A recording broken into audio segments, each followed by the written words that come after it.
Just, copy, if there's one question there that takes your interest, then just copy that down, and otherwise just see if you can cut and paste or something like that. And I'll just say a few things, and then we'll go back into groups, and then after the group we'll then go off and have a proper break, and hopefully nobody will be stuck in a group at the end. We'll just close everything down so that you're not left in some sort of technological bardo before you can have lunch. Yes, so this retreat is going to be based on Metta and on the Karaniya Metta Sutta, and we're going to be drawing on not only the words of the Karaniya Metta Sutta, but also on Bante's commentary, which is in book form under the title Living with Kindness. So if you have that book, then it might be worth getting hold of that book, taking it to your laptop when you do the next session. And I know it's been translated into Polish. Maybe if the tech team could just put Karaniya Metta Sutta into the chat, that'd be helpful. Yeah, and it's going to. Myself and Shub View were talking earlier today and saying how simple a lot of these teachings are. And Metta is quite simple in that it's often very obvious to us why we need to develop kindness or friendliness or love. We see the deficit within us and we see how much the world needs it. So in some ways we don't have any problem understanding why. And we think it all looks doable. We think, I should be able to do that. But actually we come up against our own tendencies and our own habits very, very quickly. And some of them are very, very strong. You could say the opposite of metta, like self-interest, hatred, resentment, that's kind of stitched into us. It's part of our fabric, actually.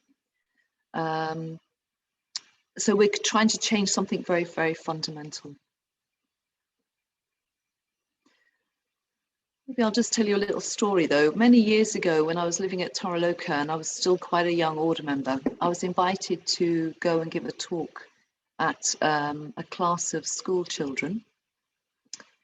And the children were about, I would think, probably about 8 years old. And they'd all learnt a little bit about the Buddha's life. That's what they knew.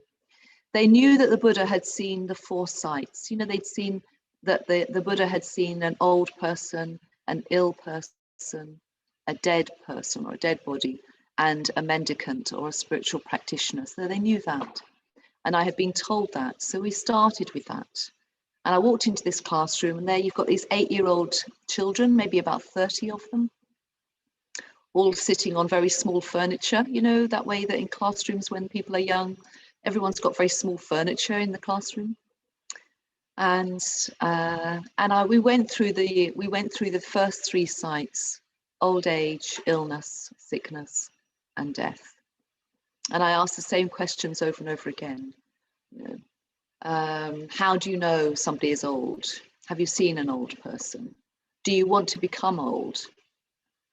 Are you going to become old? And it was a very interesting rhythm, because of course when I said to these children, do you know what an old person looks like? They, of course, they described me, so it was marvelous. And then when I said, do you want to become old? They all said no. And then when I said, and who is going to become old? They all realized that they were going to become old. So in this very slow, sort of anecdotal way, we all moved into an existential crisis at the age of 8, and myself. And there was this little girl sitting to one side of me, and all she could do was she could say, oh no, I can't think like this. I can't think like this, you see. And she carried on saying these things all the way through this lesson. And eventually I turned to her and she said, it all has to stop. It all has to stop. And I said, okay, Zen master, what needs to stop? And she said, we just have to stop wanting so many things. And it was this fantastic moment for me because I realized that the Dharma really was universal. It's like you don't need very much information to understand what needs to be done. An 8-year-old could understand it. All I had to do was lay out a bit of groundwork in terms of what was likely to happen. You were likely to get old, you were likely to get sick, you were likely to die, you were definitely going to die. And then she began to unpack that for herself. So actually, the Buddha's path, the Dharma teachings are not very, very complicated. And when we're in the right conditions, we understand it for ourselves. It's not something we have to be taught. We totally understand what we need to do or what needs to stop. Even an 8-year-old knows what needs to stop.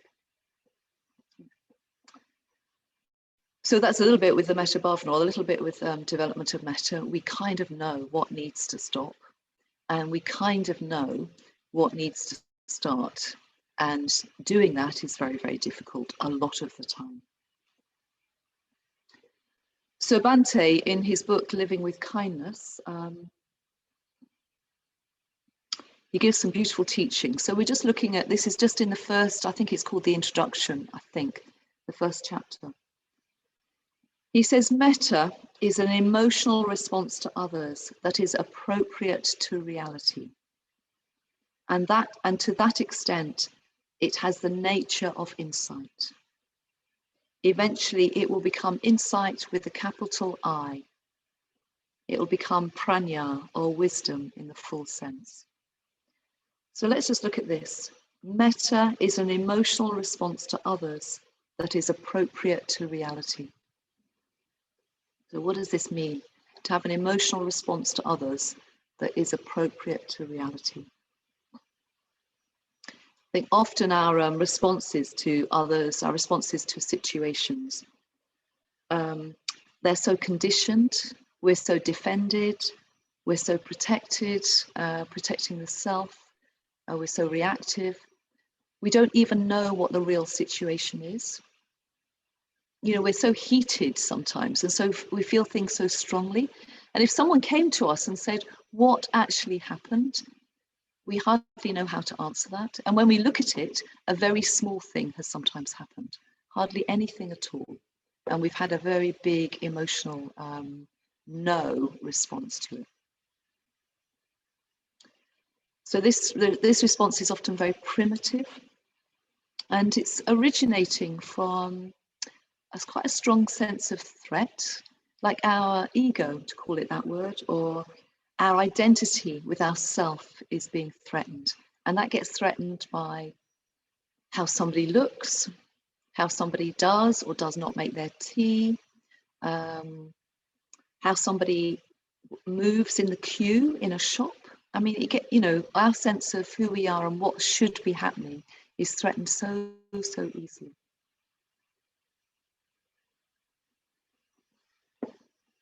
So our psychological security and our investment in who we are is threatened all the time by these externals.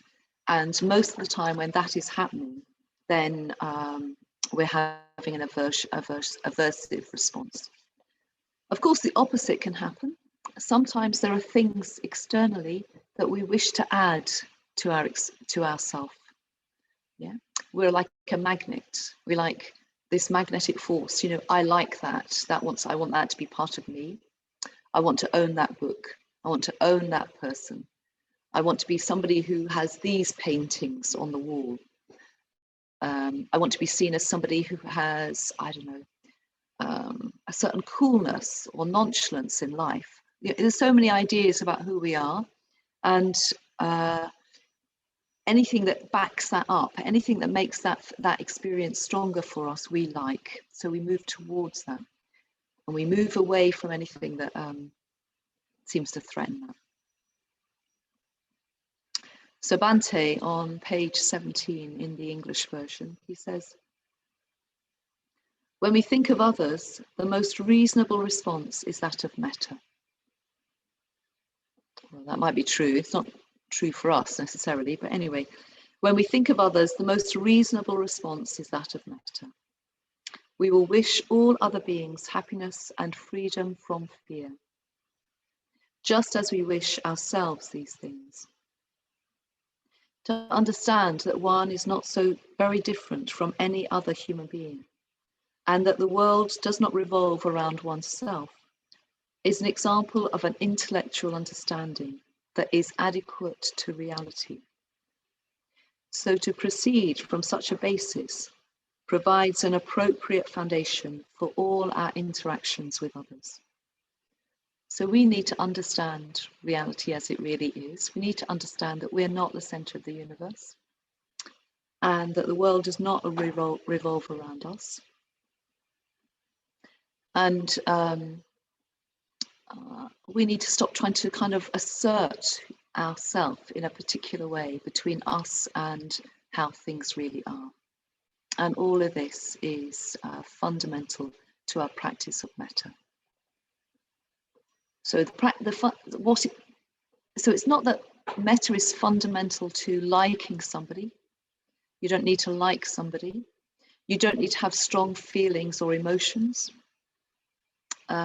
You just need to feel a sense of solidarity, a wishing, ability to wish people well, to have a sense of wanting them to be happy, free from fear, free from illness, just wanting that for everyone.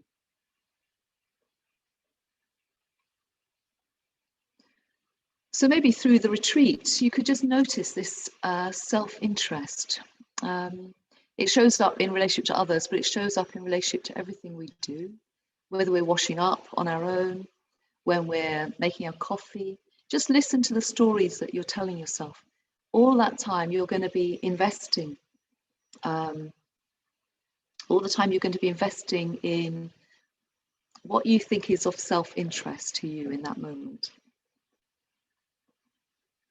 So just see if you can just do that ongoingly through the retreat, just noticing self-interest and how it gets in the way between you and your experience, between you and other people, even between you and your views about yourself.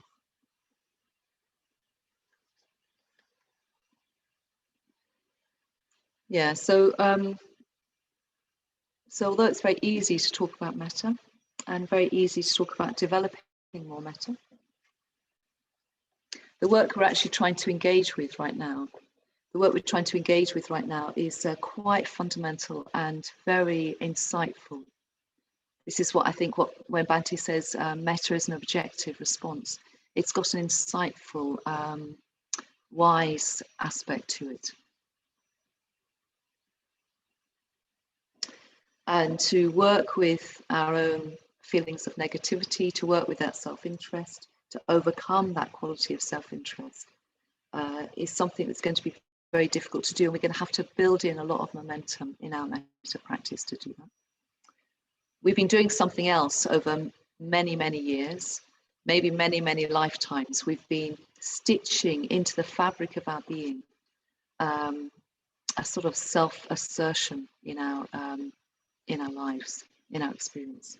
So what Metta's asking us to do is step free of that. Yeah? So it's us developing a freedom of heart, a freedom of self, being free from the self-interest. So this is the path that we're going to be exploring together over the next few days.